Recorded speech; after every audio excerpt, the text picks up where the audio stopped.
Hello everyone, I'm Sam Fry and welcome to a brand new episode of Technique, the podcast where we talk to artists about how they're using technology. Today we're talking about dance, and to do so, I went on a bit of a trip. I'll tell you more after this.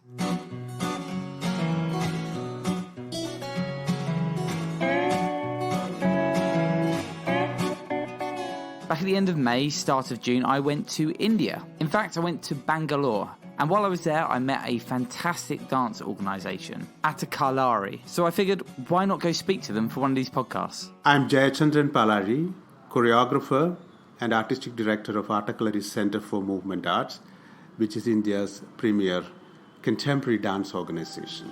During this episode, we talk quite a lot about dance in India and the history of dance there, plus how that is changing and how technology is involved in that. So this time I'm going to hand over to myself in a taxi journey on my way to central Bangalore. So I'm currently in a taxi on my way to Attakkalari, a movement arts organisation based in Bangalore. I left my hotel maybe half an hour ago, and this is actually the first time I've gone into central Bangalore. And it's quite cool seeing some of the sights around. We've just been past some quite historic looking buildings. They almost look quite British in style, and you can probably hear in the background lots of the tooting of different cars, bikes, tuk-tuks. So I've actually been out here for a week for work, but I was lucky enough to be introduced to this arts organisation that I'm about to go speak to on Twitter.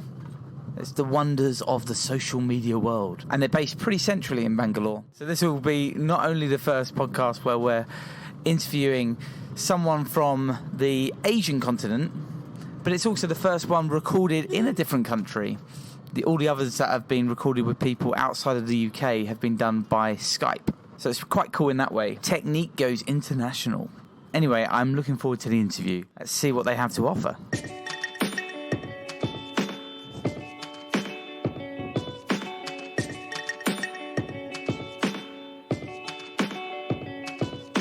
I remember when I was a child of, say, 8-9 years old, I used to come and stand in front of the mirror imitating some of the dances that I have seen in the festivals, in the temples or in the schools or whatever, So I was born in a village, so my mother used to dance. But, this imitation of whatever I saw around me, I didn't know why I was doing it, but there was definitely a fascination for dance. But then I had to wait until I went to the university.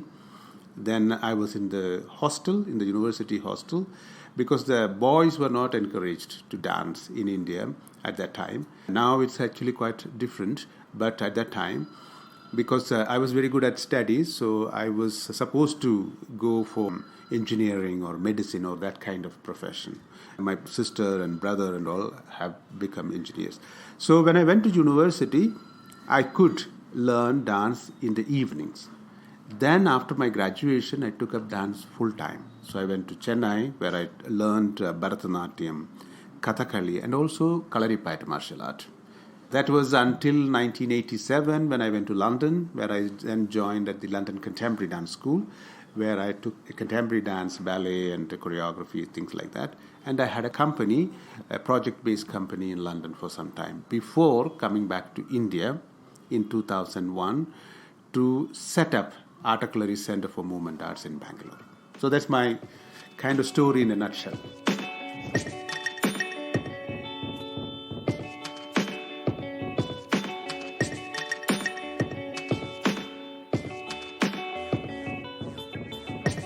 Traditional dance, whether it is folk dance, classical forms, or some social dances, are very prevalent in India. Actually, this is one of the cultures where even our gods dance. In the temples you can see dance forms. So Shiva dance, Krishna dances, Ganapati dances. So these gods also manifest themselves in dance form. So dance had a prime position in Indian culture always. During the colonial time, there was some problem with these things because of the Victorian values and, banned some of the forms because it was too sensuous for the colonial eye at that time. Now, after the independence, it has resurged again, but always it was this traditional form. But if you look around, there are contemporary Indian cinema, contemporary visual art, contemporary literature. Then it occurred to me, some of these content in the traditional forms are not necessarily very close to my heart, even though the physical language or the technique or the form itself was very fascinating because it had the elements of our civilization and culture, which is a kind of common heritage. But the content I had some problem with. So I wanted to have a contemporary expression which is closer to my life and which has got the pulse of living today. So then I started to look around, wanted to experiment with other theater people, choreographers, but all of them were actually making use of the traditional vocabulary, which was formed for a different purpose. And my journey was actually to how to find the language befitting the content you want to express, what you want to communicate. The form will be determined by the content itself. So I decided maybe I do not need to rediscover the wheel. Maybe there are expressions like that. That prompted me to come to the UK, to go to UK to study at the London Contemporary Dance School, which was a great period for me. I was there around 14 years or so in London, and I could see some of the best performances, whether it's in theatre, in dance, exhibitions of great visual artists, and even digital works. I could work with a lot of digital artists. I collaborated with many, many leading artists and composers. And then also used to travel to Paris to sometimes see Ariane Manushkin's work, or to Glasgow to see Peter Brook's performance, and choreographers like William Forsythe, Saburas Teshikavara, Pina Bausch, people like that. So legendary people, and the films of also the great masters I could see. I used to remember in Riverside Cinema or in Everyman Cinema and all, I used to have these endless coffees and see 3, 4, 5 films of the masters, because you could buy one ticket at that time. I don't know whether it's still the case, and then you can see one after the other cinema. So as a student, you don't have much money, so you buy endless coffees to stay awake, and at the end your brain get all jumbled up because there are all these characters are interchangeable from one cinema to the other. But it was a fantastic experience for me.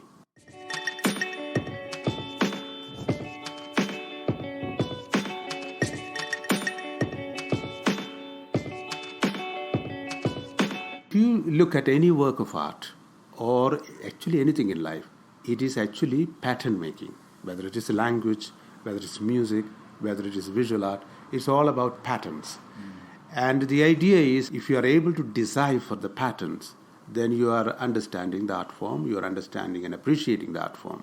For me, then the question was how to deconstruct some of our traditions.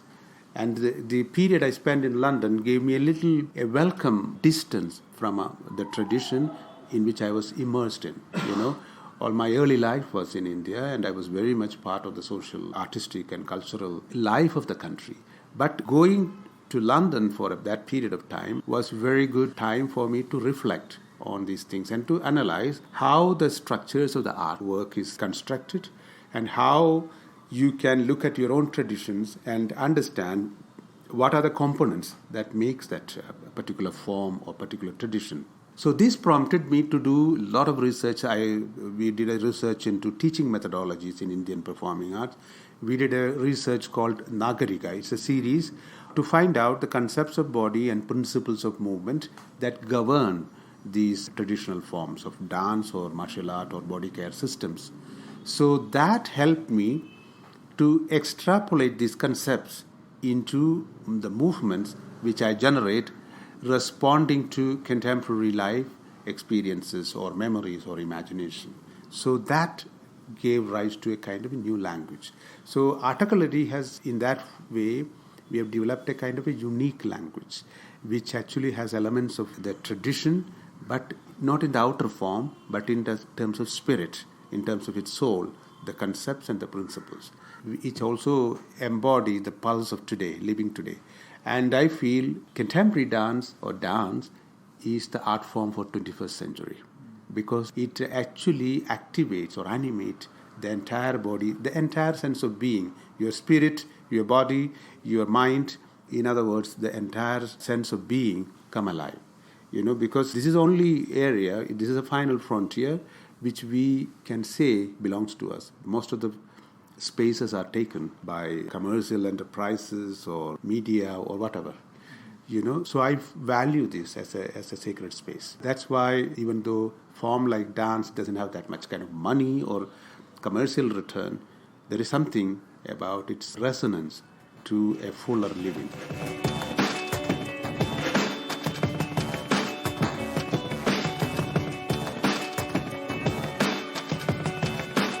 You mentioned about the expectations on you when you were younger to kind of go into other types of professions, and you said like a doctor or whatever. Yeah. How was that with your parents? In the beginning, my foray into dance was very clandestine. So I wasn't revealing to my parents because I don't think they would have approved of it. And when I went to Chennai, for example, to study dance full-time, I went in the pretext of learning computer science and actually coding. At that time, it was COBOL, Fortran, and these kind of languages, and some BASIC as well. But that was only 1 hour in the evening. But the rest of the time, I was very much on the dance floor. But that only lasted 1 year, this computer studies. And sooner or later, they found out that I was more engaged with the dance and things like that. In the beginning, they were worried.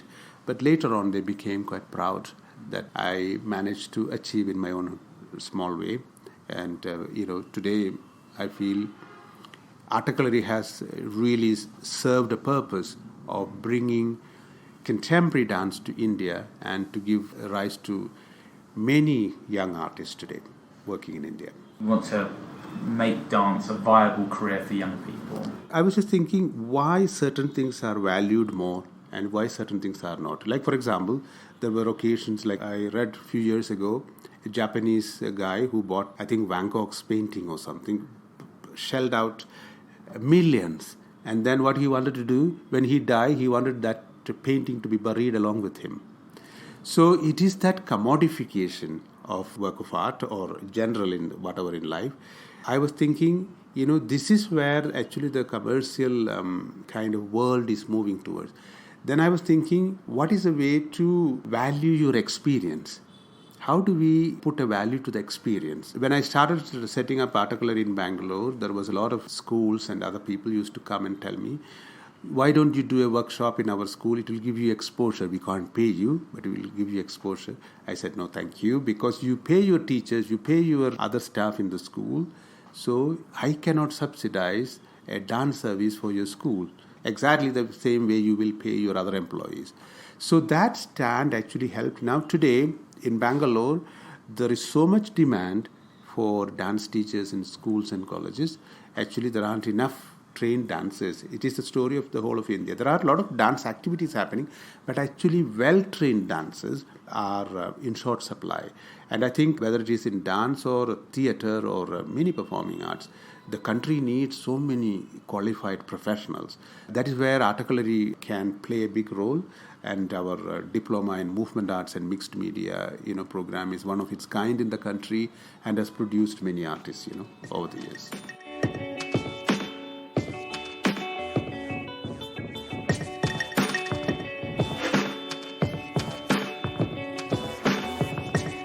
When we started here, first my attempt was actually to train some dancers because there was no contemporary dance per se in Bangalore.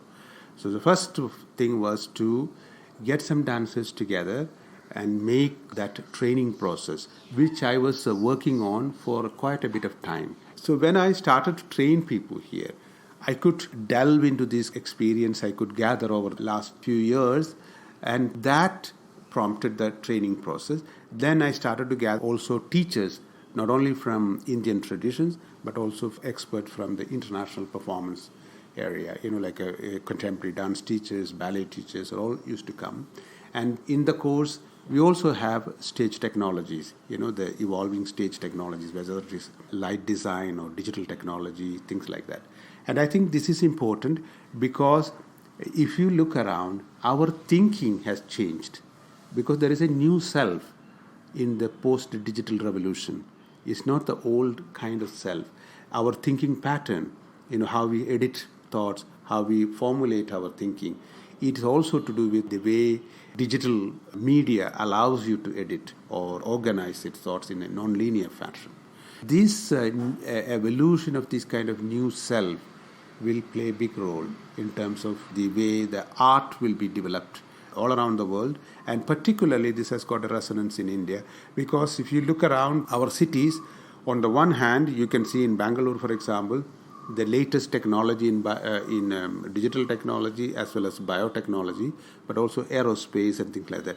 Then the same street in a matter of few minutes can go back few centuries ago, because there is a religious procession, death ceremony or something like that goes on, and all the things associated with this dates back many, many centuries ago. So people live in this kind of multiple realms, I would say, of time. And for an artist, I feel, working in India, I need to have that kind of suspended space from which I can oscillate back and forth to tradition and contemporary time and to the future.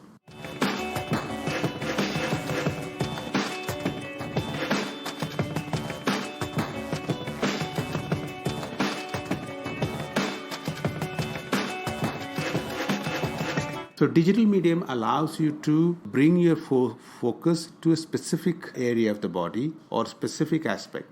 That is one area I really was fascinated with.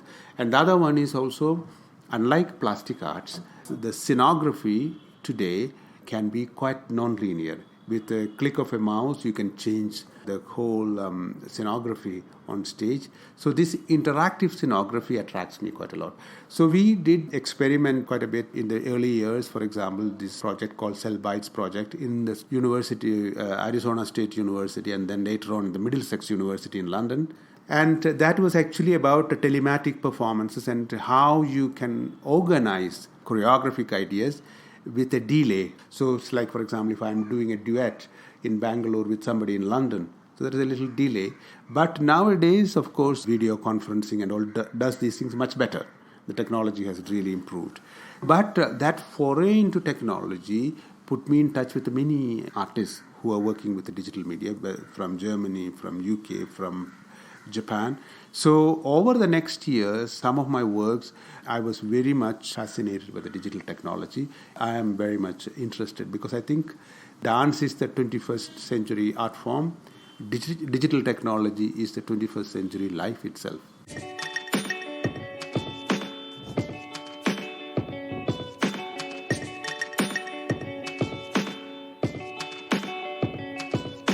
The other thing you showed me was that project called Nagarika, which essentially is using technology to help educate as well around dance. Can you tell me a little bit about that?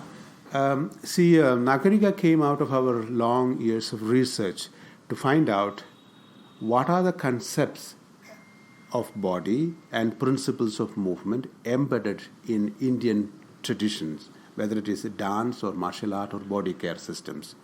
So I started to work with masters of these forms who normally don't think in these terms, because for them the idea of transmitting or teaching to the next generation is through physical contact. So for them to think like this, when I was asking questions, so they started to formulate ideas.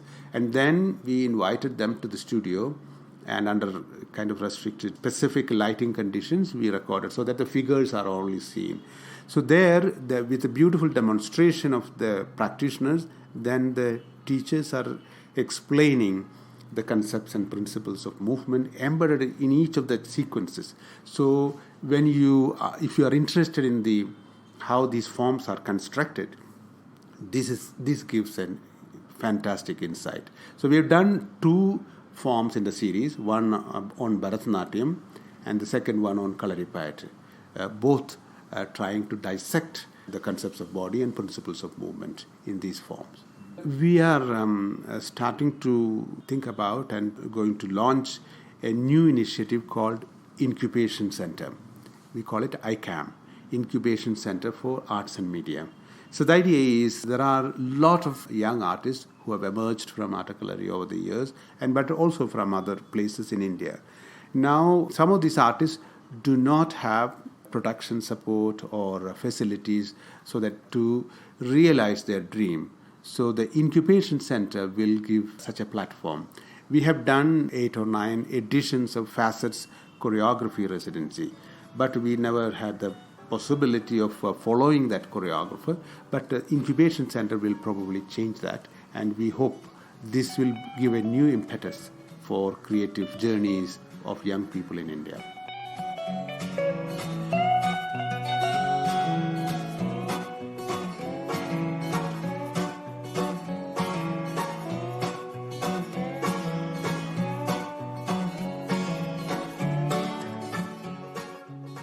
That's all the time we've got for today. So thank you very much to the guys from Attakkalari for hosting me and being part of this episode. You were fantastic.